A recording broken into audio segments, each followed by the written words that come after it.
evoked by magicians, feared spirits of evil, exorcised by the Catholic Church, even metaphors for inner problems, psychological issues. What are actually these demons?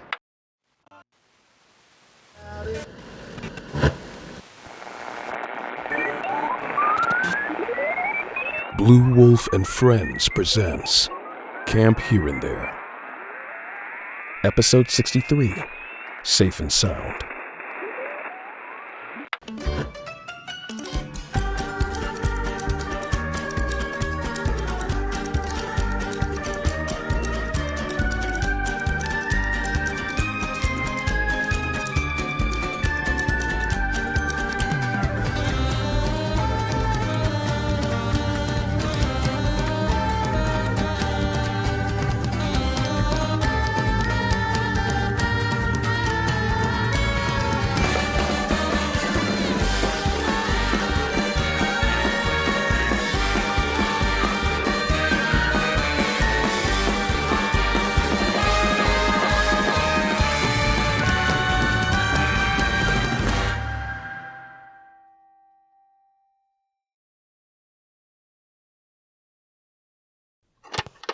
Ding-dong, denizens of Camp Overwhere.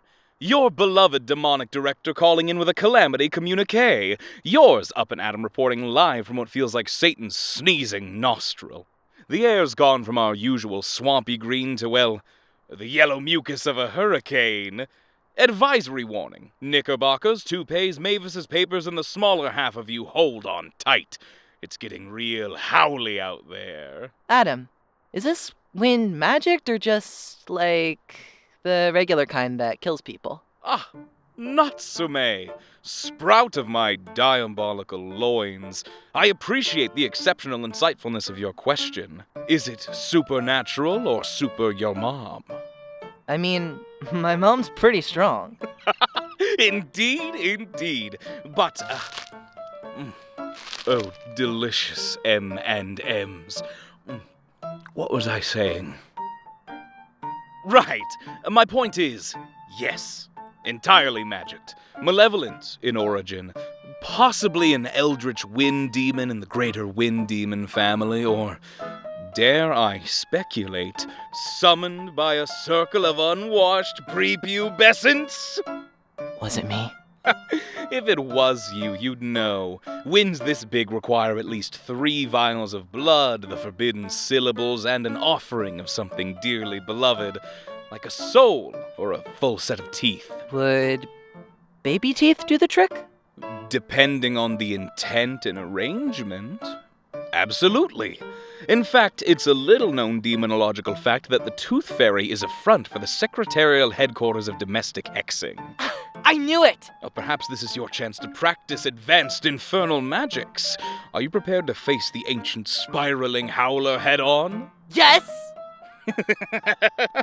Now, let me continue my report, as is customary of a pillar of leadership such as myself. Well, our current trajectory is roaring winds for miles around with no end in sight. But look at you, brave little barnacles, pinwheeling in the spray. Makes a demon proud. I'd weep if I weren't already leaking suspiciously from every orifice. Ugh. Orifices. Anyway, broadcast of the day. Anything not nailed down is already in the next county. I've counted 7 campers stuck to trees, and 1 extremely lucky possum clinging to the apex of your beloved flaming demon wolf flagpole. You may assume the view up there is breathtaking, in every sense. I will now address various urgent questions from you lot submitted via Tin Can Hotline. My little Natsume from Cabin Lanternfly asks, is this wind likely to strip me of my corporeal form? Absolutely, but only if you're still clinging to the false notion of corporeality. My advice is to welcome the next phase. You may enjoy being distributed across the biosphere into a new state of being, just as I have completed my transition. Very freeing. Cassidy from Cabin Death Beetle says, "The stirring lake is making it hard to hear myself think." Oh, darling, fret not. The true horror is what you hear during a quiet calm. Ugh. Be grateful. And perhaps the uptick in aquatic disruption will stir up some delicious salmon. Or were they all massacred? Hard to say. Genevieve says, "My tent is gone." Not a problem, Genevieve. In the demon industry, we call that open concept living. Simply designate a lone windward rock as your home and ride out the inspirational wave. For counselors Mavis and Mary Ann, the mess hall is now a mess tent. Oh, here comes another gust. Nope, full-on microburst. If you hear a noise like several hundred hands clapping, that's just the collective applause of the abyss. Take a bow, campers. Many of you will soon be airborne. Now for food. I understand the stores are running low. I've taken it upon myself to call up Grub's Hub, the hub for grubs, but it appears they don't deliver to non-grubs. So I'm out of ideas. Maybe we should all wriggle around for a while to fool those dastardly higher-ups. The capital greed of it all. Marvelous! Over and out.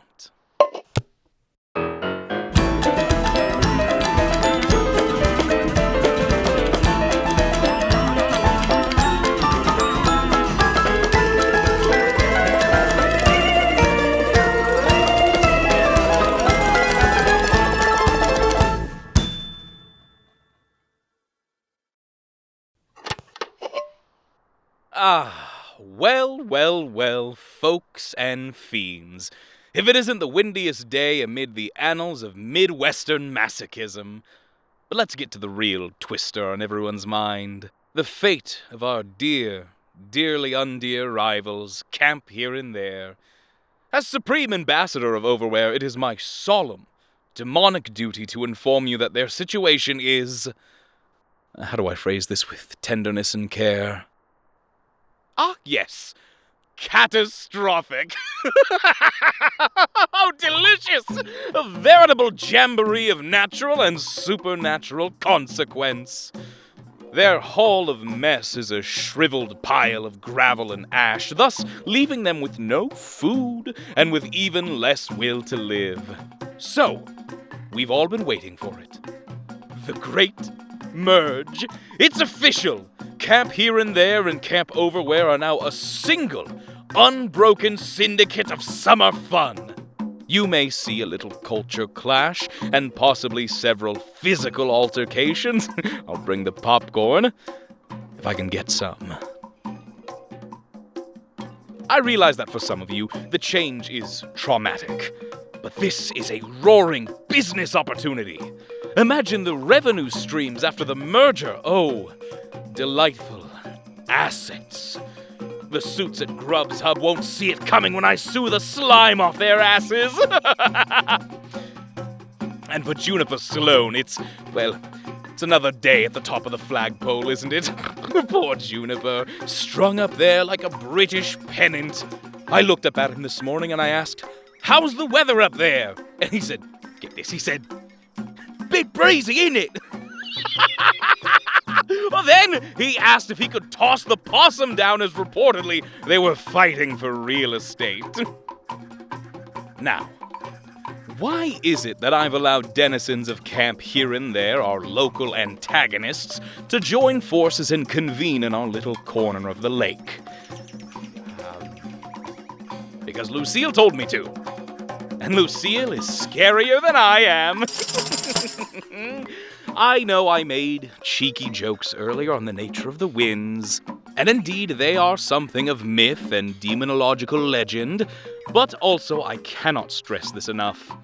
I had absolutely nothing to do with any of this. The winds, the rains, the lake, the flagpole situation, none of it. My hands are clean. Well, not clean, they're covered in M&M crumbs, and something I'd rather not identify, but clean. I am an innocent bystander. That said, it is fascinating, is it not?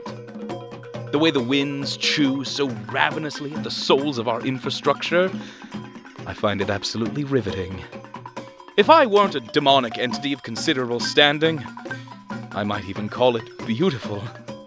The sheer craftsmanship of destruction.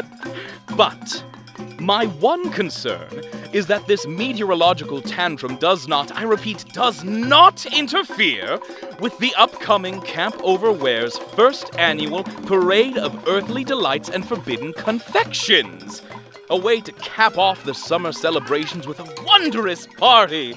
We have been planning this parade for weeks. Oh, if this wind ruins my parade, I will be inconsolable. I will weep tar. I will gnash all 4 rows of my teeth. You have 4 rows of teeth? On a good day, Natty. Now, here is where it gets sticky. And not just because of the M&Ms or... well, a little. They've melted in my pocket. The merger is already producing friction. Delightful, combustible friction. Camp Here and There's little darlings arrived this morning looking like drowned cats dragged through a hedge backwards. And our Overwear campers greeted them with all the affection of a tax audit. Camp Lanternfly has already filed a formal complaint written in what appears to be blood. Natsume, was that your doing? It's beet juice. Well, the complaint states, and I quote, "We reject the assimilation of outsiders into our sacred domain and demand territorial sovereignty over the flag shore, the good bathroom, and the shelf where we keep the skulls." End quote. And then there's a drawing of a skeleton being chewed on by a giant wolf with glowing red eyes. It's a good drawing. Meanwhile, Camp Here and There's counselors have lodged their own counter-complaint written on the back of a napkin, which reads, "Please make them stop hissing at us," with a little frowny face. How precious. Not as good a drawing. Are you going to do anything about it? Do anything?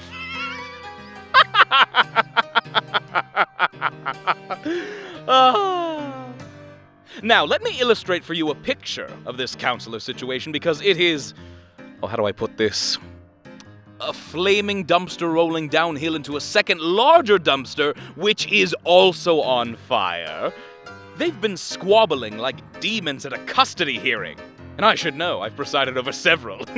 Marianne spent 45 minutes this morning arguing, well, gesturing angrily, as she can't talk, with that Here and There fellow. What's his name? The one who smells like sunscreen and tanning lotion. Joshua? Joshua, yes! Dreadful man, absolutely no panache. Marianne and Joshua got into it over the safety preparation activities and child management. She threw a clipboard, he docked the clipboard, hit a camper. Then there's Marisol, bless her sympathetic little heart, who attempted to organize a joint counselor meeting to, quote, get on the same page, and was immediately shouted down by both sides. And Fennel. Poor Fennel has been running back and forth between both camps' cabins like a little peacekeeper trying to establish order, which is adorable but ultimately futile. You cannot broker peace between two factions when one faction believes in mandatory bedtimes and the other believes bedtime is a coward's gambit. Now, here's the real snag, and this is where it gets, well... untenable is a fine word, and I do love that word. Untenable. Sounds like a demon's surname. Untenable of the Seventh Circle. Pleased to meet you. I've sent Mavis to the gas station. Huh? I sent Mavis off to the gas station. We're out of snacks, Natsume. The wind took our pantry stores, Grub's Hub is dead to me, and morale cannot survive on bread and pickled things alone. So I dispatched our dear Mavis on a snack run to that Heaven 11 off Route 80. The one with that weird cashier.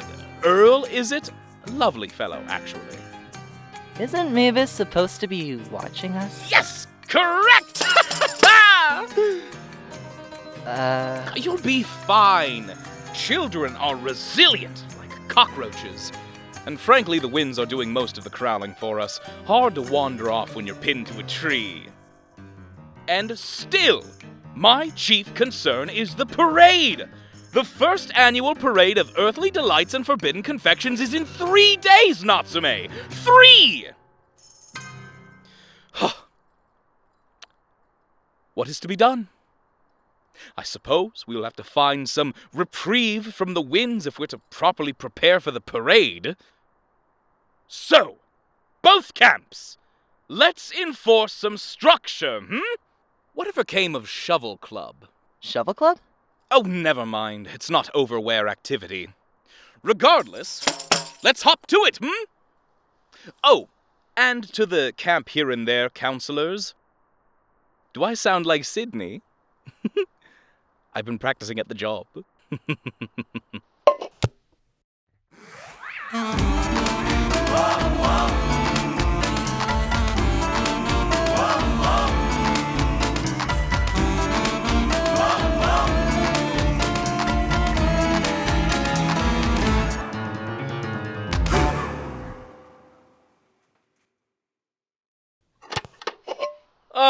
The state of affairs.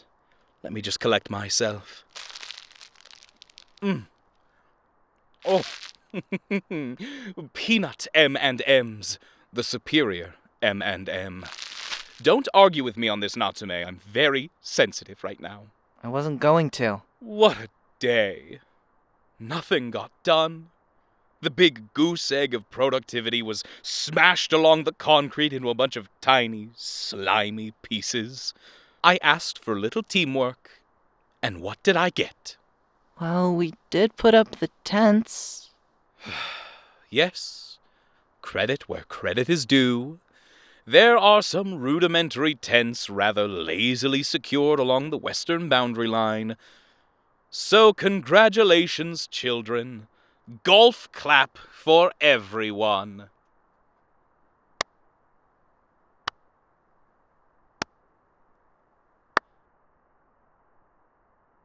But then the lot of you found the paint.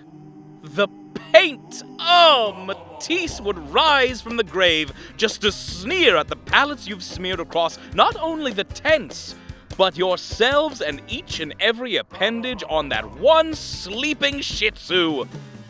Why the dog? I didn't paint the dog. That was Dolly. He who denies it supplied it, Natsume. I read that on a Snapple cap once. Nevertheless, I must admit to feeling a certain pride at the general air of chaos enveloping our collective. But let's talk of more supernal things. It's been a rough transition. I would be remiss if I failed to mention the rising groundswell of occult enthusiasm among the campers. The Great Merge has inspired your peer group, Natsume, to escalate the grand old traditions of demon summoning. We just, Hold on. And what position did you take, my boy? They've established me as lead summoner on account of my tainted bloodline. Which, slaps. It does! It slaps heartily! And it shows excellent initiative. So it was my delight that I found a small cabal of you, half overwear and half here and there, in the keen absence of counselors, assembling crude thaumaturgical equipment from scraps and detritus. The pentagram, rendered in a splendid blend of de-icing salt and stolen cheese powder, was quite cute.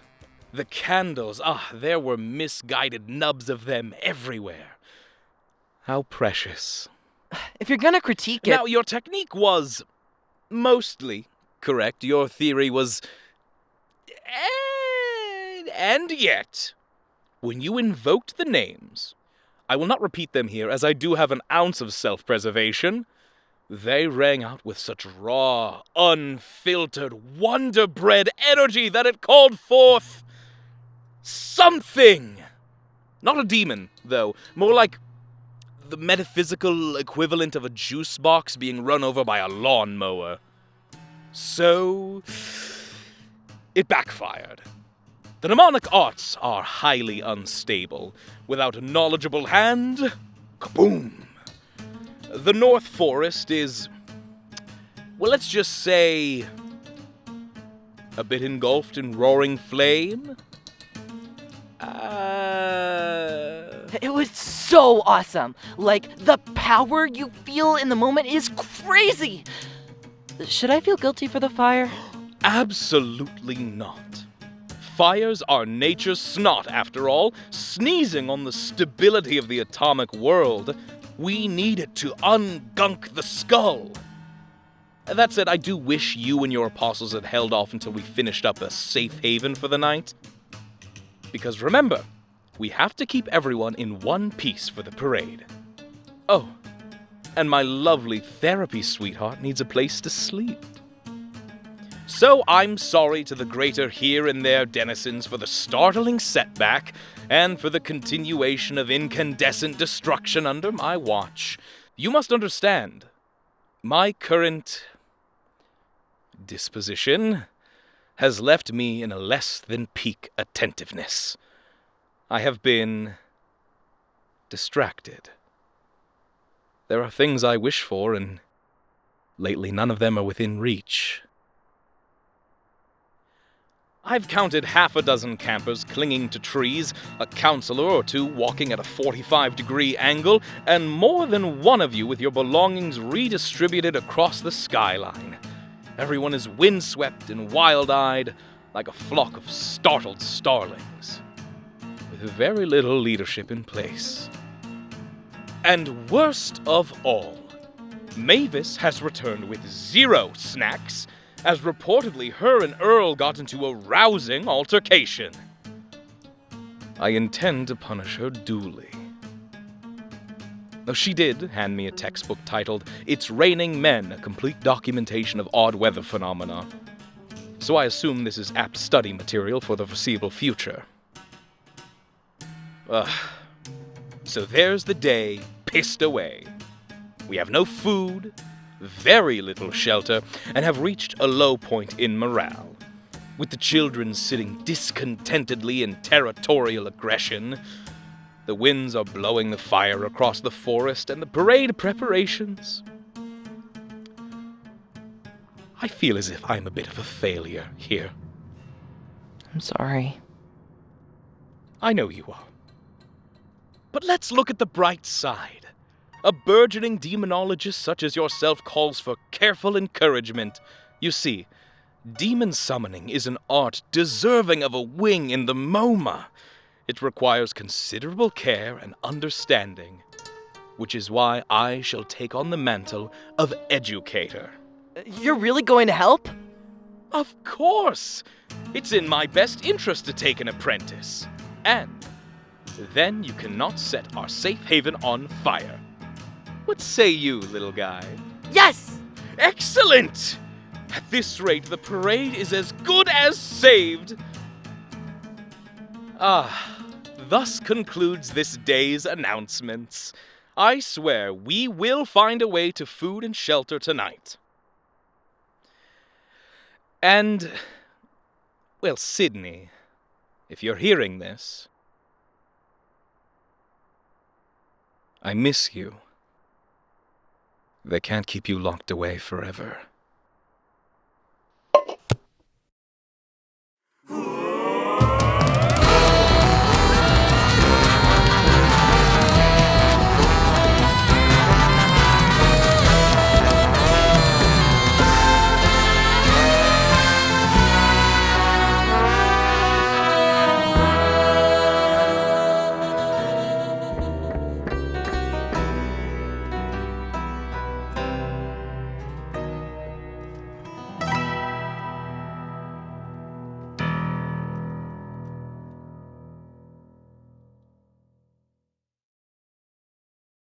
Hold still, please. I'm sorry. I need to sanitize the socket. Come on.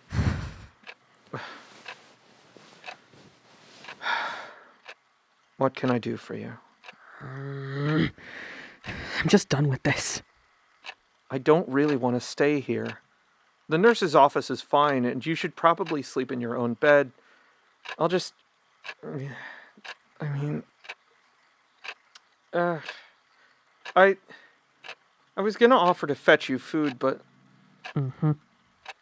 Christ. I can't make you trek all the way back every time. A rock in a hard place, huh? Must be so difficult for you. Maybe Lucille's golf cart? What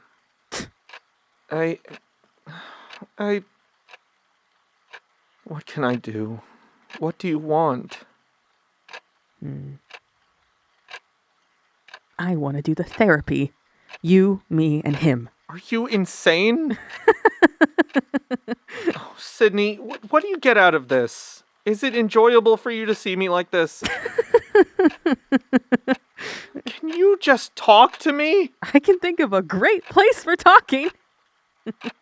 I need to fix it. Please, what do you need? How did I die?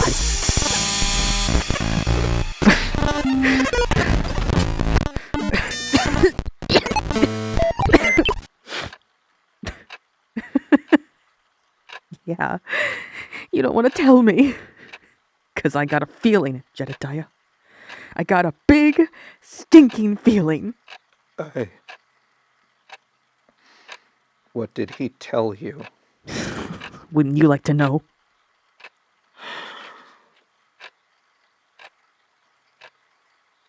Wouldn't it make you feel better just to say it? No.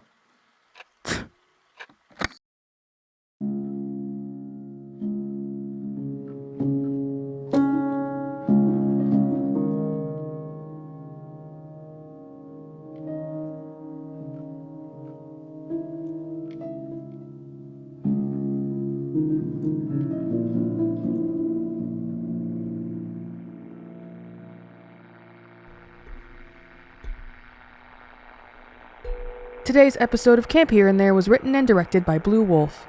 The role of Sydney Sargent was performed by Blue Wolfe. The role of Jedediah Martin was performed by Voicebox Vance. The role of Up and Adam was performed by Dio Garner. The role of Natsume Shiota was performed by Arden Shane. With original music composed by Will Wood and produced by Jonathan Maisto. Additional music composed by Kyle Gabler and Another You. Dialogue editing by The Leo. Sound design by Blue Wolfe and Another You. And a special thanks to patrons for making this possible. Special thanks to Charlie Chesmore and Razware. To join them and to get behind the scenes content like bloopers, development notes, early access to episodes, interactive events, and more, visit the Patreon at patreon.com/bluewolf. You can also join the official Discord server to connect with fellow listeners and discuss the latest episode. Find the link in the description of today's episode.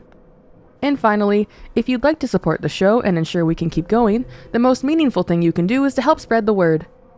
Thank you for listening to Camp Here and There. And remember, When entering the ether, proceed with a fifth of caution.